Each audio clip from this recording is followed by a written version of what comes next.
Now, Prince Harry is set to return to Britain within weeks, and he will again be offered a room at Buckingham Palace by King Charles.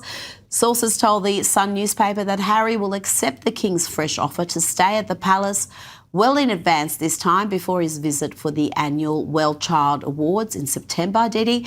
There are also media reports that he's told his father to pass on a message to William to say he's ready to speak.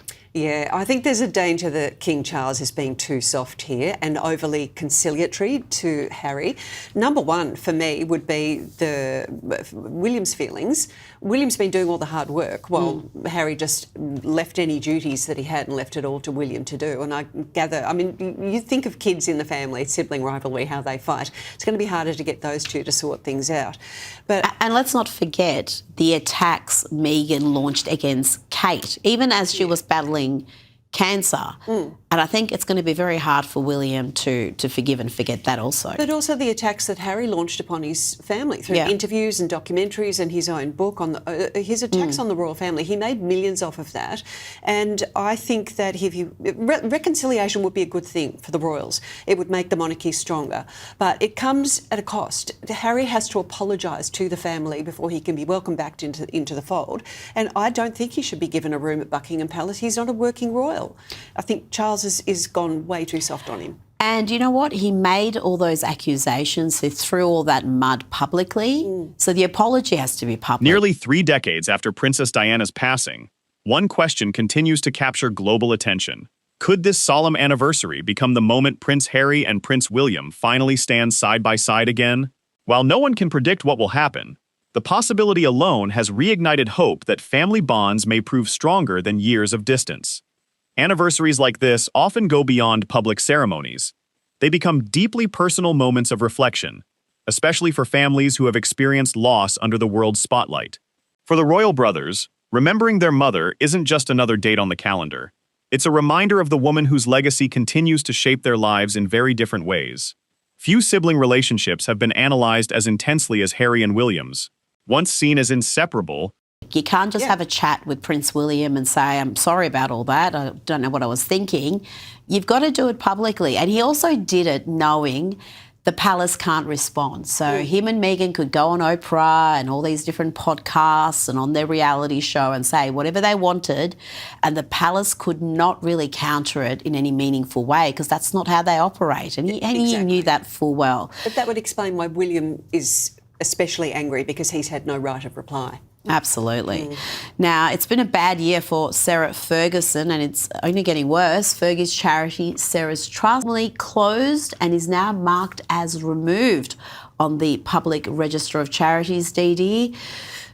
What's she going to do now? I don't know. I believe she's homeless after being thrown out of the royal residence along with Andrew. It's such a spectacular fall from grace, and if the emails that we read in the release of the Epstein documents at the end of last year are accurate, she continued to communicate with Jeffrey Epstein after he had been convicted and jailed. Oh, yes. And mentioning her daughters, teenage daughters, in a rather creepy fashion. Absolutely. Like after she was that. pimping them out. It was horrible. their paths gradually diverged due to different responsibilities, personal choices, and public events. Yet history has shown that even strained relationships can evolve, particularly during moments that encourage reflection rather than confrontation. If the brothers were to attend the anniversary together, it would likely be viewed as more than a symbolic appearance. Many would interpret it as a sign that respect for their mother's memory still provides common ground, regardless of unresolved differences. Even a brief interaction could generate renewed optimism about the future of their relationship. It's important to remember that public curiosity doesn't always match private reality. Family reconciliation is rarely straightforward, and meaningful healing often happens away from cameras. Whether they appear bizarre. It's no surprise that this charity has folded, because charity relies on trust, on the trust of people, and if she's behaving in that way, then donors and backers of the charity would want nothing to do with it, and any other charities that she was associated with all backed away from her. I actually don't know where she is at the moment, and I can't see how she redeems herself, and that's the other thing with this charity. Often we see people redeem their public image by being associated with charity. And also earn an income, because because these charities pay salaries to office holders. So there are plenty of others also in the celebrity world who have charities where they do quite well out of them. It's not just the money isn't just going to the purpose of the charity. Dee Dunleavy, it's always a pleasure. Thank you so much for your time. Together or not, only those closest to the situation truly understand the conversations taking place behind closed doors. Princess Diana remains one of the most influential figures in modern royal history because of her compassion and ability to connect with ordinary people.